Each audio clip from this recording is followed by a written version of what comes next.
namaskar, and welcome to this exciting new show of Sathology, Debunking Mythology. Namaste. Today, I have Namaste. a very special guest, Sri Udayji, joining from India. And we are going to speak about a, a very famous personality in Indian political circles, and also many people in India, they like to follow that personality and quote him in many places. Nowadays, it has become a fashion to quote him. But he was jailed by the British in in Andaman and Nicobar Islands. He suffered a lot of uh, he suffered a lot of difficulties in jail time through the British colonial rulers, and I call them faith-based colonialists. And but still, his letters gave away his mind and his consciousness. His letters have been quoted in so many places nowadays by current Indian political leaders as well as current academia to prove that his level of consciousness was way higher than anyone during any of the leaders during that time. So, without delay, let us welcome Sri Udayji from India. Namaskar. Namaste. Namaste. Namaste. So before we want to first know about you, that and You want me to give you an introduction? yes, little bit. You can speak about yourself. What is your background? Shri Uday Mahurkarji. Namaskar. You see, I come from an old Maratha family from Gwalior, and my ancestors had fought in the Battle of Panipat, one of the greatest battles in the last 1,000 years. It was fought between the Maratha forces of India and the Afghan invader Ahmad Shah Abdali. So I come from a military family, a family which has got military background. And I being a Maratha, we had sanskars of Chhatrapati Shivaji from childhood. But the turning point in my life came in 1984 when I bought a book called The Delhi Sultanate. I had shifted to Ahmedabad, my family from Gwalior after independence. That book listed the atrocities committed on Hindu population by medieval Islamic invaders. And there are chilling atrocities. I mean, the account which was given was chilling. When I read it, I was flabbergasted. And that was a turning point in my life. Because that time, Ram Janmabhoomi movement had just started. A movement for restoration of a temple to Lord Ram, the greatest deity of Hindus in India. And so the feeling I got was that if the Islamic invaders, if they had broken and demolished so many temples, why they are not allowing one temple? The Muslims of India were not allowing that temple. And that was a turning point in my life. And thereafter, I developed interest in multiple areas, but all to do with history and national security. So I read Veer Savarkar from a very different angle. I read Shivaji very deeply. Then I studied distortion of history, how history was distorted in India to distort the vision of the locals, the Hindus particularly. And so it kept on growing. Today I can speak on a variety of subjects as a result of this.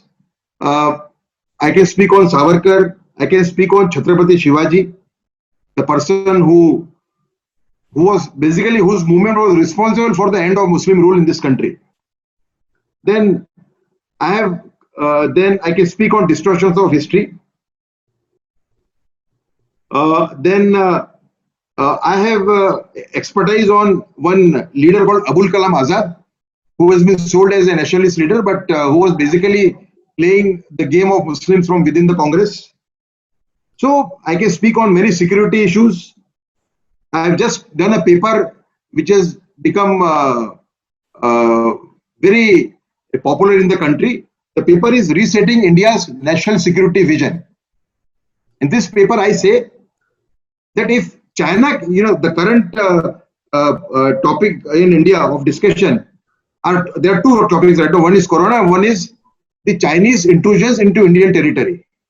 So my point is, why can't we intrude into their territory? Why China should always, be the aggressor? Why we can't be the aggressor? That is my point. So I feel that, that article laid out very clearly that we respect Mahatma Gandhi for his contribution in terms of Swadeshi, in terms of self-reliance of villages, economic self-reliance of villages, in terms of many things. But we don't accept two things of Gandhiji. One, complete non-violence, which is when somebody slaps you on one cheek, you hold out another cheek, for the person to slap you. That is complete non-violence. And two, his model of Hindu-Muslim unity, which is, I call it Hindu-Muslim unity at Hindu cost. That cannot bring homogeneity between Hindu and Muslims, because that is loaded against the interest of Hindus. So I speak on a variety of subjects, but they are all, if you look at them, the one umbrella which defines the subjects on which I speak and on which I share my knowledge is national security. Everything comes from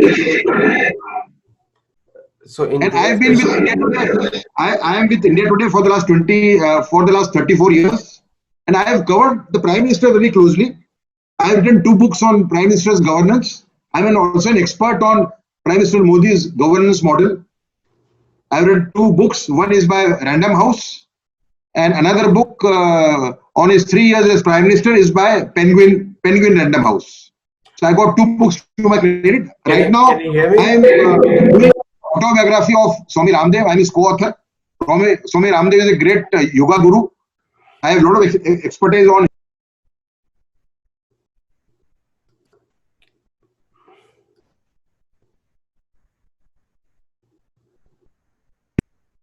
Yeah. Yes.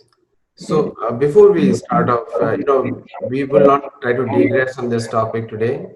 We are going to focus on Veer Savarkar. So what is the importance of Veer Savarkar in the Indian history, political history? Very good question. You see, when Veer Savarkar is divided into 2 parts. One, Veer Savarkar, who endured lots of hardship in the jail, in Andaman Nicobar in Cellular jail, and then in Ratnagiri for 4 years, 14 years of physical torture he suffered from the Britishers. That is one part for his revolutionary activities. And the second part is something which is not discussed in the country, and which is, I think, the second part of Savarkar is more relevant for India. Veer Savarkar is that person who warned against the policy of Muslim appeasement followed by Congress and Mahatma Gandhi. In 1937, when he came full-fledgedly into Indian politics.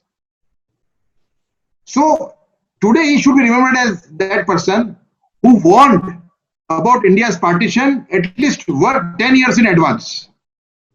Had Veer Savarkar's advice been followed by India and Congress, the principal party of that time, India would not have been divided. And what India's division has meant, not many people know in this country also. You see, at the time of partition, as compared to that period and today, the Sikh and Hindu population in today's Pakistan has come down by 92%. In Bangladesh, which was at that time East Pakistan, the population has come down by 70%. While in India, the Muslim population has gone up by 600%. Just see the figures. In today's Pakistan, the population of Hindus, Sikhs and Jains has come down by 92%. In today's Bangladesh, it has come down by 70%. And in today's India, the Muslim population has gone up by 600%. And if you consider intruders and those Wahhabi Muslims who produce more children but record less in the census, then it could be even 650%. 650%. So Savarkar is that person. Savarkar, you see, I have unloaded. I have written lots of articles on this subject on a website of India Today called Daily O. You must note down Daily O. All my thoughts on this subject are there, available on Daily O. And I feel that if Gandhi is India's father of the nation, the Savarkar is the father of India's national security, because he had warned each and every problem of India on the national security front, which India has faced in the last 70 years. He had warned about them 70, 80 years ago. Whether it is China, Pakistan, internal problems of internal security, everything was, each and every warning. His warnings cover each and every aspect of India's national security in the last 70 years. So Savarkar should be known as that person who is like father of India's national security. So Savarkar, the revolutionary. Udayji, my question to you is, what was the Veer Savarkar? What is the full name of Savarkar? If people want to know about him. His full name is Vinayak Damodar Savarkar. Yeah. So Vinayak Damodar Savarkar. He was born in Maharashtra, in Nashik, a village called Bagur. So for the viewers, the epithet of Veer means brave Savarkar. So Veer also means a warrior in many ways, and in some so that is the meaning of this word called Veer. It's a title given to him. So by people. Yeah. So one of the things which comes to everybody's mind is that, and some of the people who are hearing for the first time, everyone has heard the name of Gandhi. Gandhi is a very popular person in the Western world, Mahatma Gandhi. But so Mahatma is also a title where it was M.K. Gandhi, M.K. Mohan Karamdas Gandhi, Mohan Chand. So the title of Vinayak Damodar Savarkar is Veer, which means great and very valiant fighter and very brave person. So what are the qualities, or what was in his personality that people gave him the title called Veer, which is brave? You see, he always talked about revolution, driving out the British with an armed revolution. That was his vision of getting freedom for India. And for that, he really acted like a brave man. For example, he was arrested in London in 1910 when he was studying there for seditious activities. He was being brought from London in a ship. When the ship came near the French coast of Marseilles, Savarkar dived from the ship and reached the coast.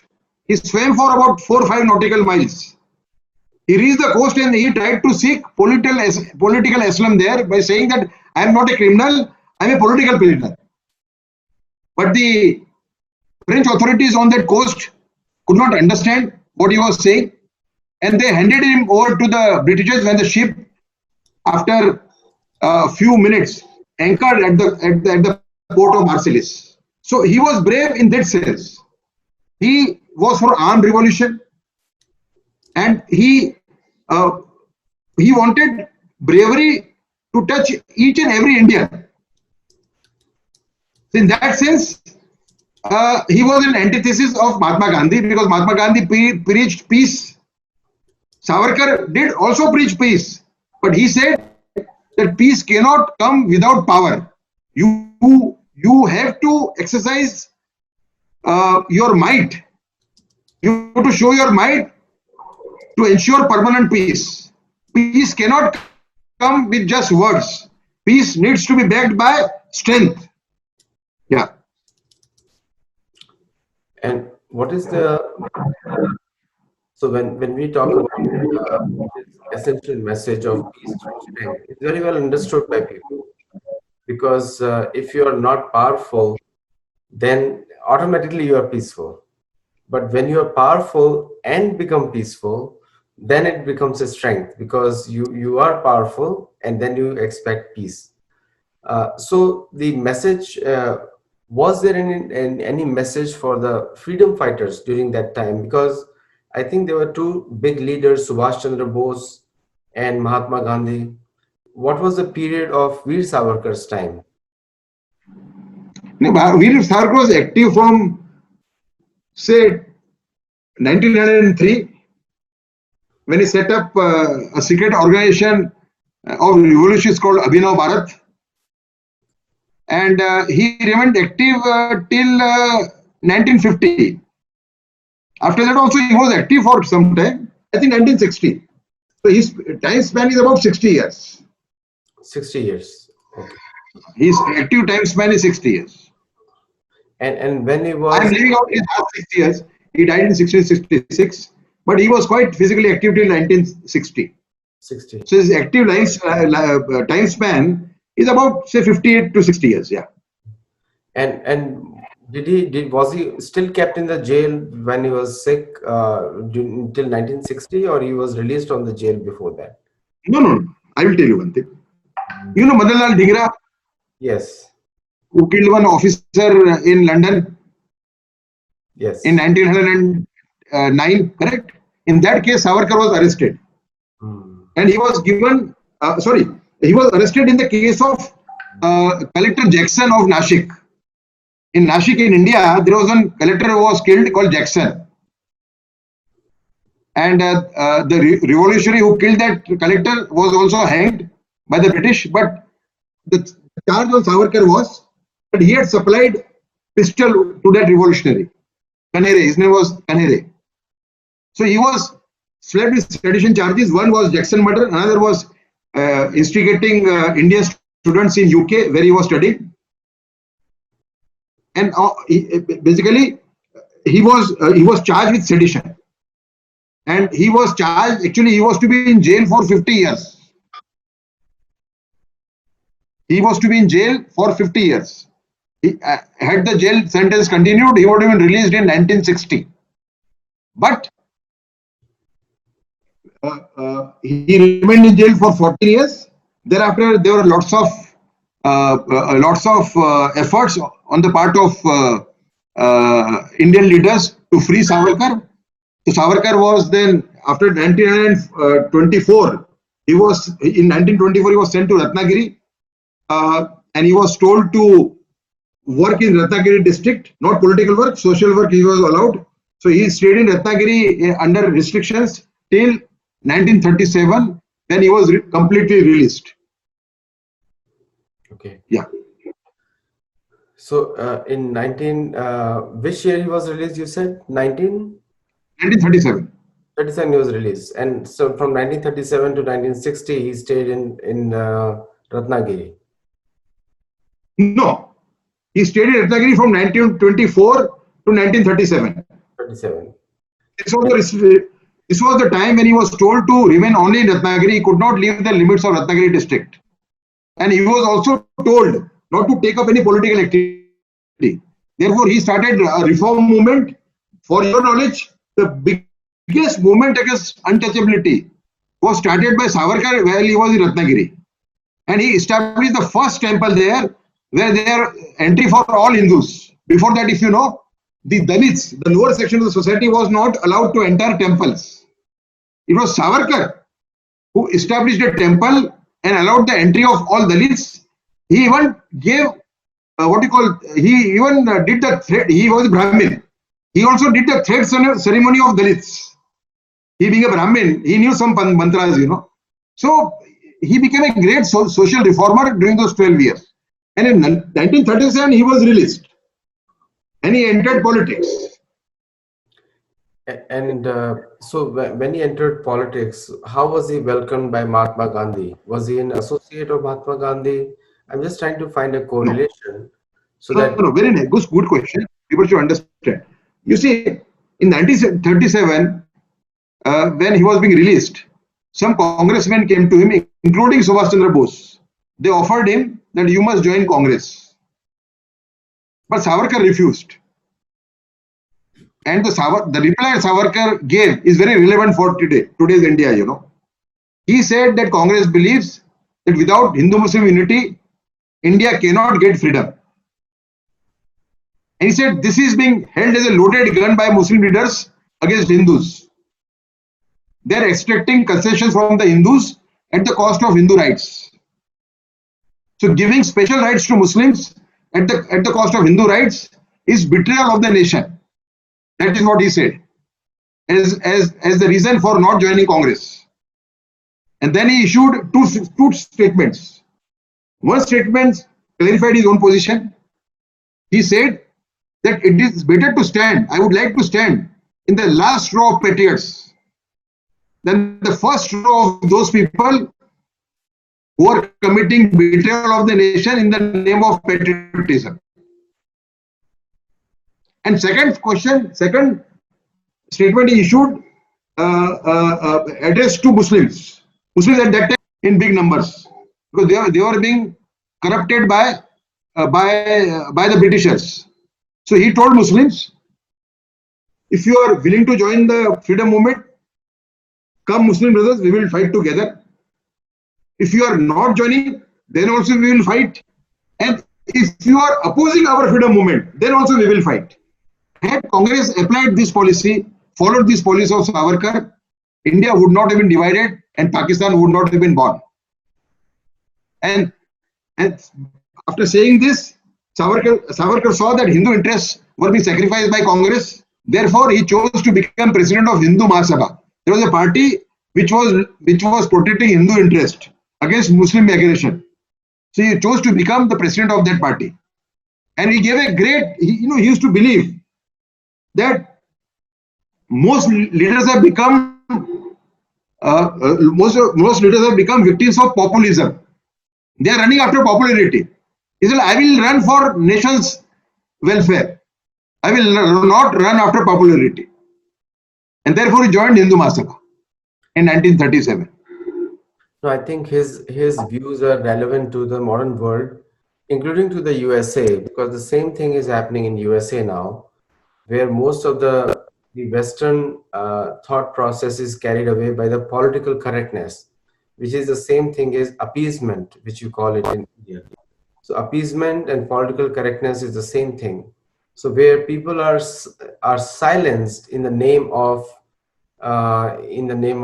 some kind of phobia, where people cannot speak openly, people cannot talk openly, and that is being done across the social media platforms in the US also. So his teachings are relevant today also, not just it was yesterday. So now you made a very important point over there on Veer Savarkar's the way he was thinking. Now, what did he? And for the viewers, we also came to know that despite being born in a Brahmin, he worked against untouchability in a big way, more than any other modern leader. Against casteism also. Casteism. Against casteism as a whole, yeah. So coming back to Veer Savarkar, so why was his role not recognized by the Congress party and the other leaders of the world of the country during that time? Before I reply your question, let me quote Savarkar in terms of the situation US today. As you, I don't want to be politically correct. I want to be historically correct. That's right. That is what he said. Correct. Now, what was the question? Why his role was not recognized? Yes. Yeah. You see, Muslim leaders have entered Congress and they were holding all the levers with them. Between 1939 and 1945, the president of Congress was a Muslim called Abul Kalam Azad during the Second World War.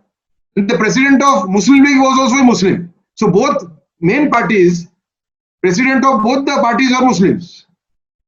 And some of these Muslims, including Abul Kalam Azad, were playing the Muslim game from inside. Correct. So Savarkar was condemned as a communal person. Savarkar was not demanding special rights for Hindus. He was fighting against special rights being given to Muslims. When he went to Lahore in 1938, and some journalists asked him, Savarkarji, why you and Jinnah are bent upon dividing the Hindu society along communal lines? The reply that Savarkar gave is very relevant. He said, your question is incorrect. While Jinnah is for more and more concession for Muslims, I am for equal treatment for all. But Congress wanted to appease Muslims. Congress fell into a trap laid out by Muslim League. In Congress's Muslim appeasement became the fodder of Muslim League, whose last stop was India's partition and the birth of Pakistan. And then lastly, a person who was under Savarkar for some time, he murdered Gandhi. Godse was a follower of Savarkar, who was not in his control in the last days. Savarkar and Godse, who killed Gandhi, they had fallen out because Godse was become very militant. And Savarkar was of the belief that militancy can be justified against foreign powers. It cannot be justified against your own leaders, even if they are wrong. So Savarkar's name became, because Godse killed Gandhi, his former disciple killed Gandhi. That was one of the reasons why Savarkar's name was dumped. And all sorts of allegations were made against him, which are totally wrong. Yeah, you're right. Because if you look at the person, you see, you have to understand one thing. I'll again put it in a different way. Congress from 1920 onwards till today has been indulging in Muslim appeasement. Nobody can deny it. And Savarkar is the biggest enemy of Muslim appeasement. And Congress was the ruling party all these years. In 2013, Congress was the ruling party, So, in this Congress atmosphere, it was very politically correct for Congress to dump Savarkar, to accuse him of things which he had not done, to defame him. Because, you see, I will tell you one thing. Those who want to divide India, or those who want to see India divided, which is pan-Islamists and communists, they are the ones who want India to be divided. They have a vision where India should not dream. For them, Savarkar is the biggest enemy. Because Savarkar is the biggest votary of oneness of the nation. His what you call Hindutva of Savarkar is basically unalloyed nationalism. Nationalism without condition. Nation first in true sense. So for all those who want to see Hindus divided, country divided, for them, Savarkar is the biggest enemy, That is the reason why he was dumped and why he is not known. And if he is known in every negative way, Yeah.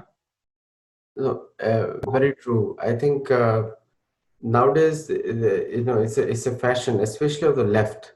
It's a leftist ideology. They try to suppress sane voices. It's very common across the world, whether it's India or US. And I think the way the Congress acted during that time, what your period you're describing, was also ultra leftist in many ways. We're subduing voices and also suppressing freedom of expression, or not letting people join. So one of the leaders over there was Nehru. So what was his relationship with Nehru? Many people I may not know, but Nehru was one of the leaders of the India during that time. You see, Nehru and Savarkar were lifelong rivals. And in every debate which Savarkar joined with Nehru, Savarkar is the winner today, not Nehru. For example, in 1940s, East Bengal Muslims were settling down in Assam, in Brahmaputra Valley in large numbers. Savarkar was the first leader from outside Assam to warn that these Muslims who are coming from East Bengal They might be coming for economic purposes, for their economic upliftment. But such large numbers of Muslim coming means Assam's culture will be facing trouble in future. There will be a threat to Assam's culture as well as the security of India's northeast frontier. That time Nehru said, nature abhors vacuum, meaning where there is open space, people will come and settle down and stay. How can we stop them from occupying vacant spaces? You know, Savarkar. That it was a very interesting debate between them. Savarkar said, Pandit Nehru has very poor knowledge of how environment operates. He said how nature operates. He said nature also abhors poisonous gas. And today Savarkar is correct, because that time the population of Muslims in Assam was only 10 to 12%. Today it is 35%. And many of them, when they came, they belonged to Barelvi school, means they were moderates. Today, due to the prachar of Deoband is an Indian form of Wahhabism, they have become Wahhabis. Large section of Assam is Muslims. So they are a threat. Another issue where he and Nehru joined debate was when Nehru came up with the principle of Panch, what is the name? I forget. Panchsheel in 1954. He came out with a mantra called Panchsheel. It was a set of 5 mantras, mantras, you know, which he said that if India and its neighboring countries follow these 5 mantras, they can live in a brotherly atmosphere. At that time, Savarkar warned Nehru. Savarkar said that after the way China has invaded Tibet, to talk with China in such weak terms, he said, kowtowing to China after what it has done in Tibet will whet China's appetite to swallow more land. And I won't be surprised if in future China attacks India and swallows India's land. This warning was also given by Shri M.S. Gololkar, Gololkar Guruji, the then head of RSS, and warnings of both these great men came true 8 years later when China invaded India in 1962 and inflicted a crushing defeat on India. And Yeah.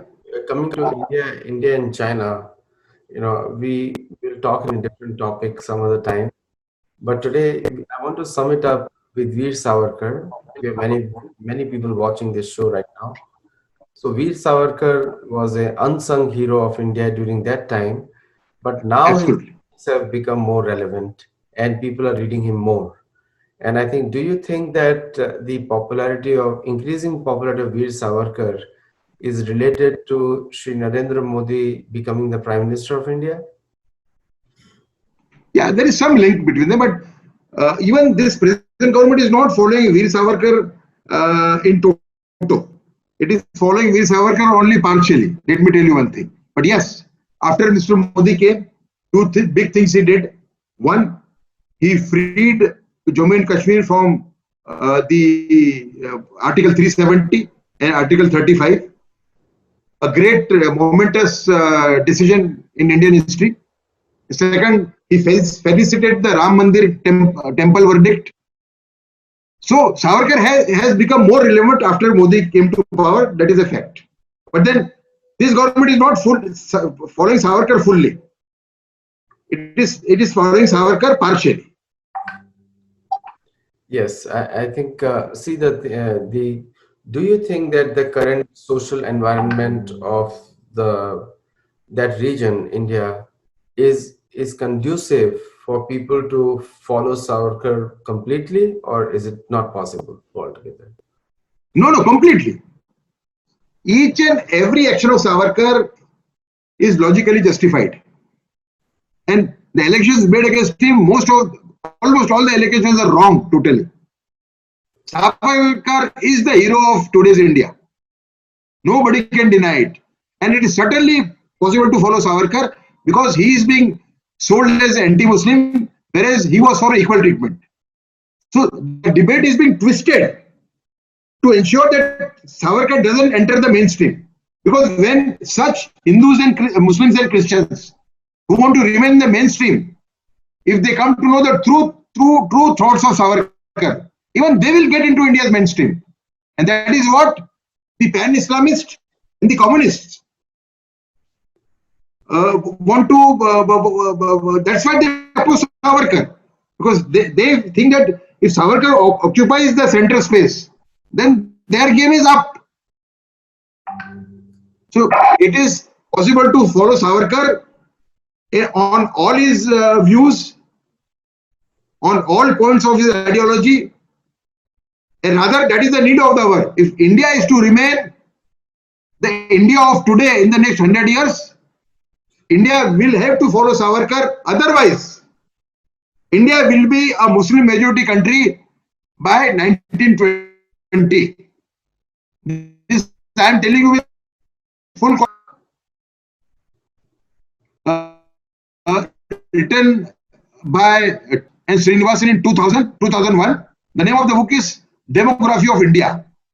That book says it goes into the rate of growth of Hindus and Muslims over the last 60-70 years, and it says, of course it was published 20 years ago, it says that by 2062 India will be a Muslim majority country. Not that the Muslim growth rate has not come down. Muslim growth rate has also come down, but Hindus growth rate has gone down further. So the gap remains the same. Gap remains the same between the two. Now let us give an error margin of 50 years to these scholars, then if at the current rate, India will be a Muslim majority country by 1920. So it is imperative that Savarkar is followed, and only Savarkar can save this country, nobody else. So thank you so much for today's conversation, and thank you viewers for watching it live. We are again grateful to Shri Uday Mahurkarji for coming on the call and speaking to us, enlightening us about Veer Savarkar. Thank you all viewers for keep watching. Our next show will be very, very entertaining. It's more on the dating, and keep watching on the YouTube as well as subscribe to our channel. Namaskar.